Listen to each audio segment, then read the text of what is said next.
down the biggest decision every moneymaker faces, active versus passive income. And I showed you how the wrong choice can waste your time, energy, and even your savings. But today, we're taking it a step further. Hello, everyone. Welcome back to video. This is part 2, where I'll show you exactly how to start making money online fast, using both active and passive strategies, and how to combine them into a smart plan for long-term financial freedom. So, if you're serious about turning your ideas into income, stick with me because this video is where theory turns into action. Step 3. The solution. Part 2. The self-assessment framework. Okay, this is where we turn talk into action. When figuring out how to make money online, the best path for you requires you to stop looking at what everyone else is doing and start looking at yourself. I'm going to give you 4 questions. Your honest answers will light up the path forward. Question 1. What is your primary resource? Time, money, or expertise? Every entrepreneur has a different mix of these 3. Be brutally honest about which one you have the most of. If you have time, but not much money or expertise, your path is pretty clear. Start with active income. Use your time to learn a skill and start freelancing. You can offer services like content writing or being a virtual assistant to generate cash flow right away. On the side, you can slowly start a low-cost passive project, like a blog, knowing it won't pay the bills for a long while. If you have money, but no time, the world of capital-heavy passive income is open to you. You can invest in dividend stocks or real estate. You could even buy an existing online business that's already making money. Or you could fast-track an active business by hiring a team to do the work for you from day one. If you have expertise, you've got a superpower. You can monetize it directly with high-ticket active income, like coaching or consulting, where clients pay a premium for your specific knowledge. Or you can package that expertise into a passive income product, like a deep dive online course or a detailed ebook that sells for a higher price. Question 2. What is your timeline for profitability? This is just about financial reality. When do you need this business to make money? If you need income within the next 30 to 90 days, the choice is made for you. You have to start with an active income business. Passive models are just too slow. Focus on landing one freelance client, doing gig work, whatever gets cash in the door fast. If you have a longer runway and can wait 6 to 18 months or more for a return, then passive income becomes a real option. That gives you enough time to build an audience, develop a digital product, or let an investment start to grow. Question 3. What is your ultimate goal? Cash flow or freedom? Think 5 years from now. What does your ideal life look like because of this business? If your ultimate goal is total freedom and uncapped growth, the ability to earn more without working more, then passive income has to be your North Star. This is for people who want to break the link between their time and their income. Question 4. What is your risk tolerance? How okay are you with uncertainty? If you have a low tolerance for risk, active income is the safer bet, at least at the start. You do the work, you get paid. The risk of putting in a ton of effort for nothing is pretty low. The hidden risk is the long-term burnout. If you have a higher tolerance for risk, you'll be more comfortable with a passive income strategy.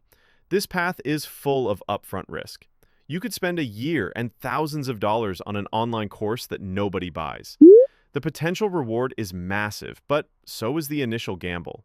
All right, take a breath. That was a lot. But these questions are designed to make you think like a strategist. To make this even easier, I created a free one-page worksheet that walks you through this exact framework.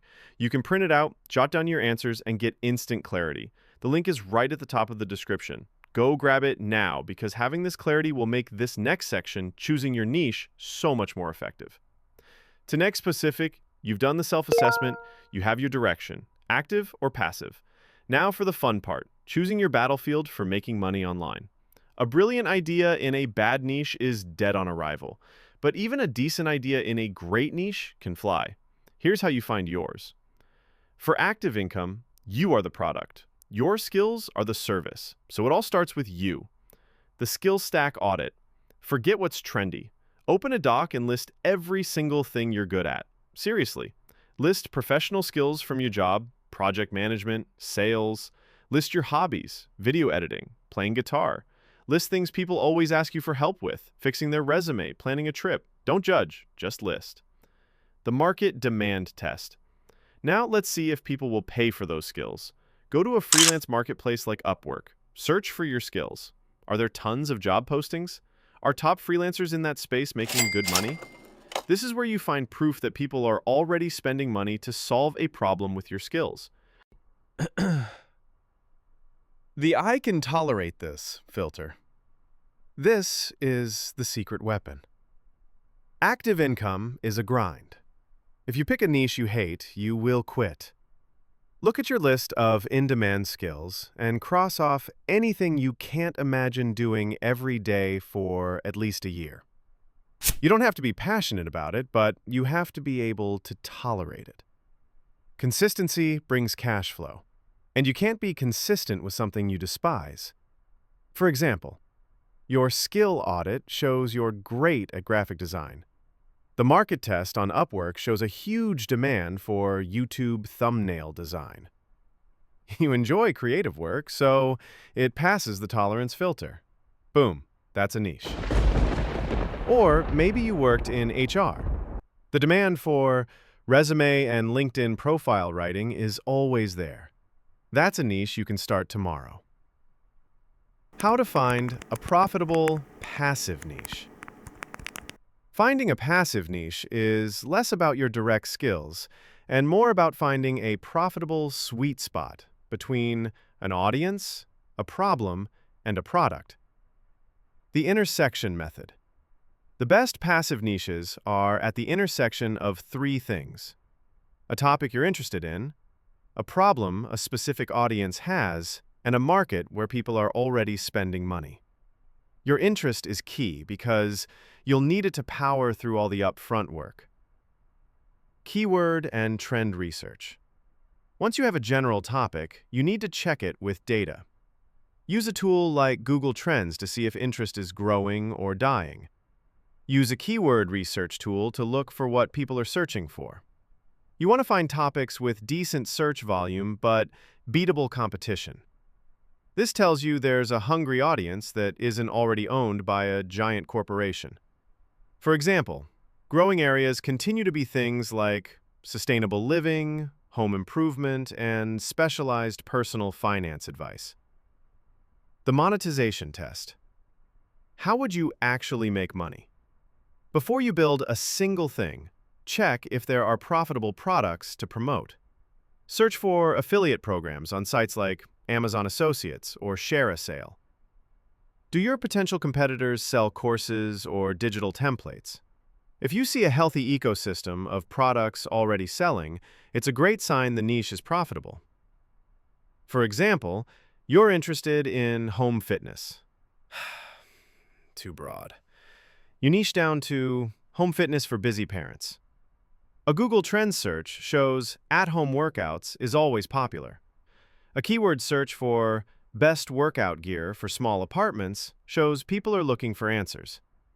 Finally, you find tons of affiliate programs for workout equipment and see others selling 30-day fitness plans. That's a validated passive income niche for a blog or YouTube channel. Step 5. The hybrid approach, the ultimate strategy. So far, we've treated this like an either-or choice. But the smartest entrepreneurs figuring out how to make money online don't choose. They use both. The ultimate strategy, especially if you're not starting with a pile of cash, is the hybrid approach. Here's the idea. You use active income to fund your passive income machine. Think of it like this. Your active income is rocket fuel. It's powerful, it gives you immediate thrust, and it gets you off the ground. Your passive income business is the rocket ship. The fuel's only job is to get the ship into orbit. Once it's there, it can travel incredible distances using very little energy. Here's a step-by-step roadmap of what this actually looks like. Phase 1, foundation, months 0 to 6. Go all in on one active income stream. Pick a freelance service and focus like a laser on landing your first 1 to 3 clients. Your only goal here is to generate enough predictable cash to cover your bills and create a little extra. This is your financial launchpad. Phase 2, building, months 6 through 18. With your bills covered, you now strategically carve out resources for your passive project. This means you assign a percentage of your active income, maybe 10 to 20%, and a set block of time each week, say 5 to 10 hours, to building your asset. You use the money from freelance writing to pay for web hosting. You use your weekends to record your online course. Your active income pays the bills while your passive asset slowly comes to life. Phase 3, transition, months 18 plus. This is where the magic happens. Your passive income stream starts making real money. Maybe your blog starts earning $500 a month. That's not enough to quit freelancing, but it's real. Now you use that passive income to buy back your own time. You can afford to fire one client, which frees up more hours to pour back into the passive project, making it grow even faster. You repeat this cycle until one day your passive income matches and then overtakes your active income. That's the moment you've achieved true financial leverage. We've covered a ton of ground, but the message is simple. The choice between active and passive income isn't a life sentence. It's a strategic decision about where to start. For most of us, the answer isn't or. It's and. Active for now, passive for forever. The paralysis you felt at the beginning comes from the lie that you have to find the perfect business to make money online. The perfect business doesn't exist. The perfect time to start doesn't exist. All that exists is the decision you make today to stop thinking and start doing. You have the framework. Assess your resources, timeline, goals, and risk tolerance. Choose your model, find your niche, and then take the first tiny step. If this video helped you get even a little bit of clarity, do me a favor and hit that subscribe button and turn on notifications. So don't forget to subscribe, Corcel Finance, and also like this video if you're interested to make money online. And don't forget to grab that free self-assessment worksheet. It's the first link in the description. Downloading it and filling it out is the first real step you can take on this journey right now. The time for paralysis is over. It's time to build.